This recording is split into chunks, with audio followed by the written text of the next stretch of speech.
Good morning, beloveds. It's Monday, and I'm a little bit behind. So, All right. It is July 24th. Our title is Spiritual Mind Treatment. And our author is Vetura, Papke. We've heard from her behind. And this is from the Science of Mind magazine from 1988. All right. Spiritual mind treatment. Spiritual mind treatment is affirmative prayer. It involves a realization by the one praying that the good which is desired already exists in divine mind and only needs to be accepted in order to be experienced. In spiritual mind treatment, there is a recognition of the unity of the individual with God, and it differs in this regard from forms of prayer which involve petitioning God for something. Those kinds of prayers are based in the belief that we are separate from God. Spiritual mind treatment is a scientific approach to prayer because it is based on an understanding of this law. No, understanding of universal laws, especially the law of mind. Through the activity of this law, whatever a person deeply believes automatically tends to manifest in outward form.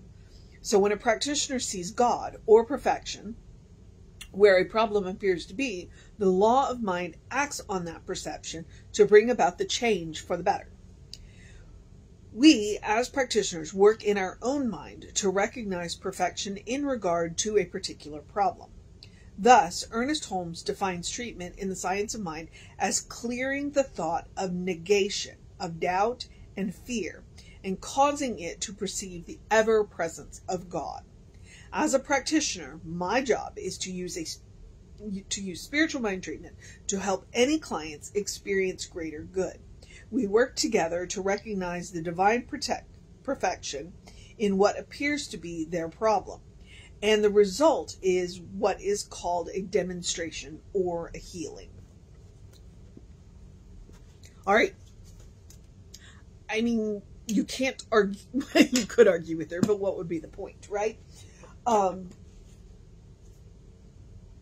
point of spiritual mind treatment, basically what Ernest did was Ernest went back and he looked at the way Jesus prayed and he went, you know what? Jesus recognizes that there's one God, and then Jesus recognizes that he and God are one, unified.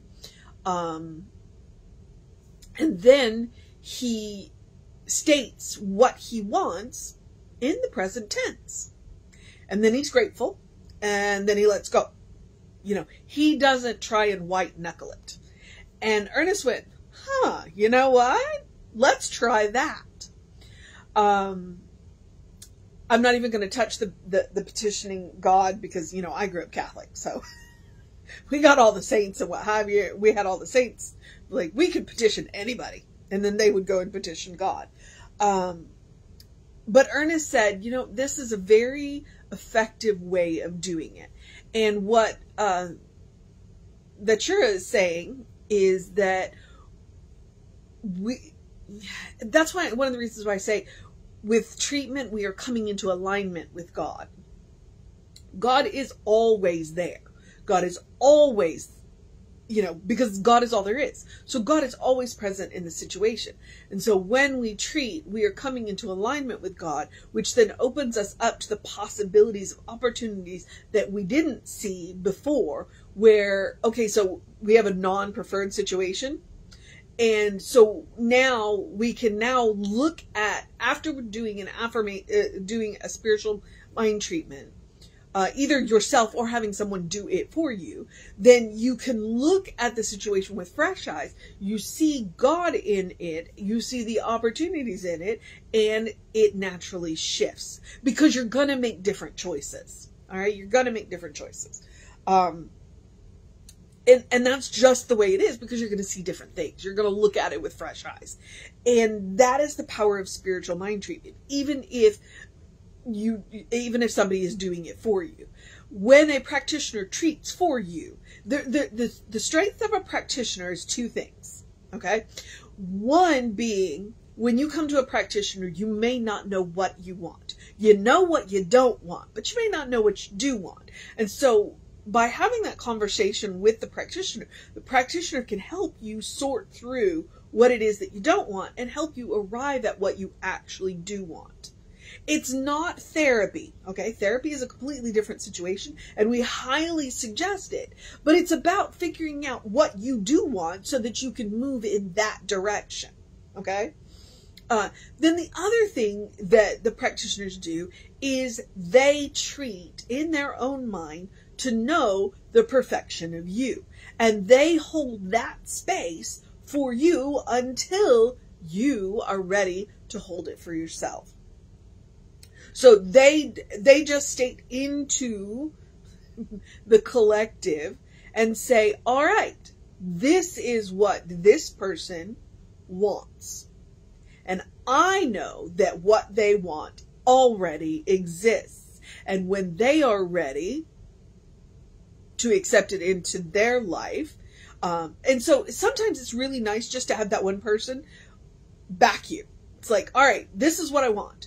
And then you've got that practitioner, and that practitioner says, okay, I will know that for you. And then you're like, oh, okay. So it's a little easier to know it for yourself. That's what practitioners do. Those are the two kind of things that practitioners, they help you sort through so that you can figure out what it is that you want.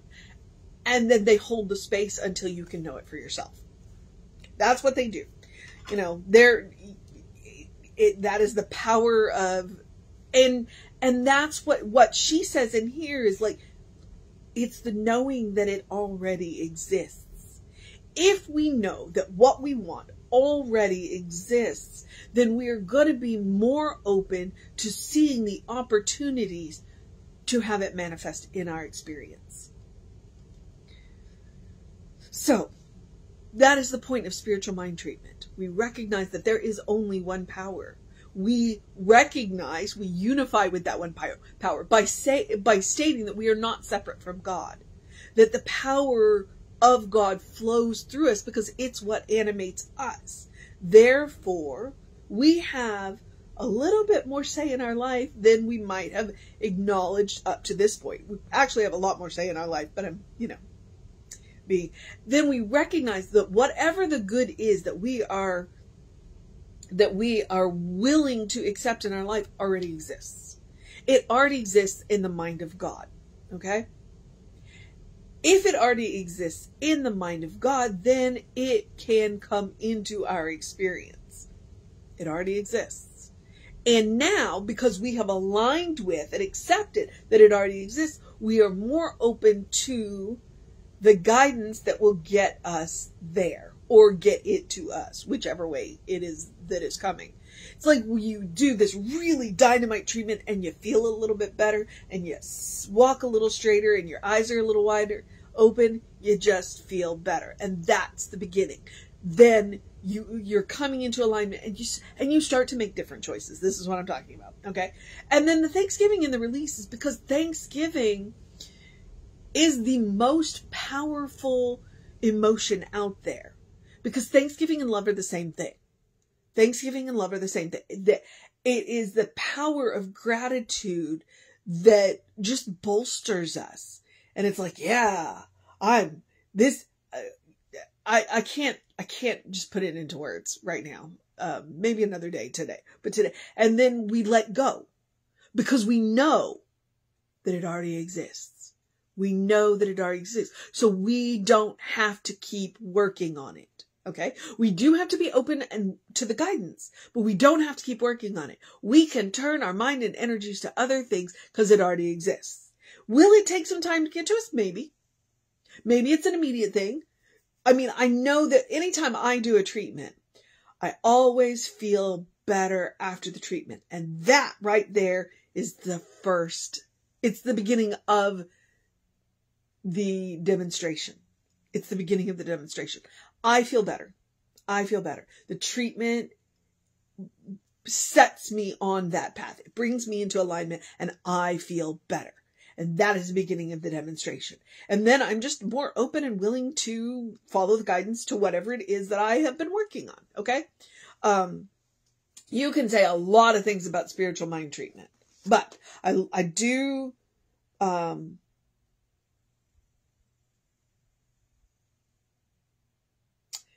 like, she says, thus, Ernest Holmes defines treatment in the science of mind as the clearing the thought of negation, of doubt, of fear, and causing it to perceive the ever-present God. It's a letting go of everything else and saying, God is here. God is here. Spirit is here. Okay?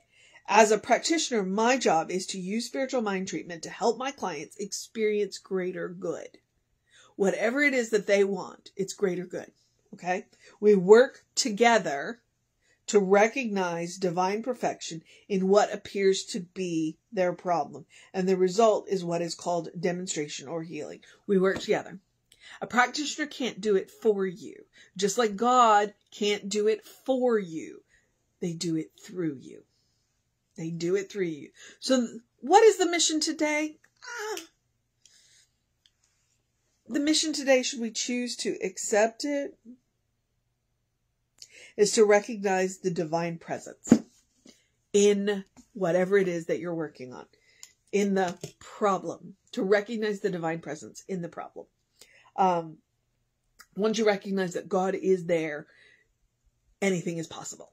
Anything is possible. So that's the mission today. All right. The second part of the mission is the same mission I give you every day. I'm a big believer in self-care. You know this. If you've watched any of these for any amount of time, you know that I believe in self-care. So this is my spiritual practice, my encouragement of you to do something loving for yourself, kind for yourself, compassionate for yourself. It can be one thing. It can be three things. It doesn't matter. The point is to practice on yourself. I want you to create a habit of, no matter what is happening, to be loving, kind, and compassionate with yourself and with others. All right. Spiritual mind treatment is one of those. It's one of those, if you practice enough, that no matter what happens, you just kind of drop into it. And then it kind of grounds you, and then you can manage whatever is happening, and then you can manage it. Okay. So when you practice spiritual mind treatment regularly, and then something happens, when you practice kindness, compassion, and love on yourself, then when something happens, you kind of naturally drop into that groove. And then anything is possible after that. So that's why we talk about daily spiritual practice. That's why I encourage you every day to practice love, kindness, and compassion on yourself. I want you to create that habit so that no matter what happens, your first response will be love, kindness, and compassion, and or spiritual treatment. Recognizing that God is present in every situation is the first step to solving it. If we start there, anything is possible. God is present. God is present in me. I got this. And all of the help that I need to solve it will show up. Will show up. Start there. Okay. So I also encourage you to practice on yourself, because you're your own best test subject. Is this the most loving, kind, and compassionate thing I can do? You get immediate feedback. And there's simple suggestions. Take a deep breath before you speak to yourself or to others. Take a break. Take a nap. I love naps. Naps are very important in my life. I don't get a lot of them. Who knew being an adult about naps?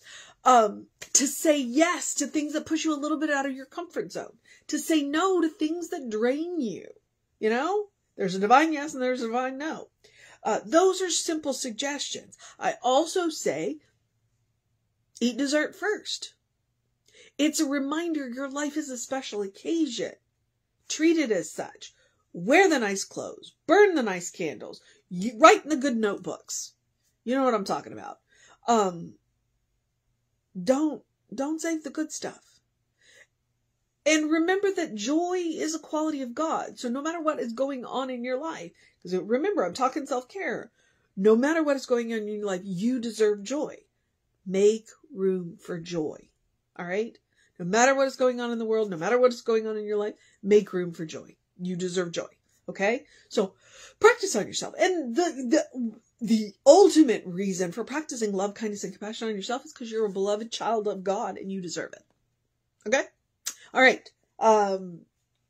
The rest of the suggestions are the easy ones. Do something to engage your mind and your body, whatever that looks like to you.